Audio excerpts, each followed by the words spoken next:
રાજકોટમાં 1.77 લાખની ચોરીનો ભેદ ઉકેલાયો છે। કનકનગર કુરિયર પેઢીમાંથી ચોરી થઈ હતી।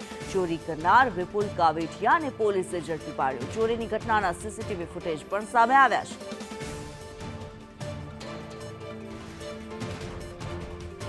ઘટનાને લઈને મયુર સરવૈયા વધુ વિગતો સાથે જોડાયા છે। મયુર, ચોરીની ઘટના જે સામે આવી રહી હતી તેનો ભેદ હવે ઉકેલાયો છે, શું માહિતી?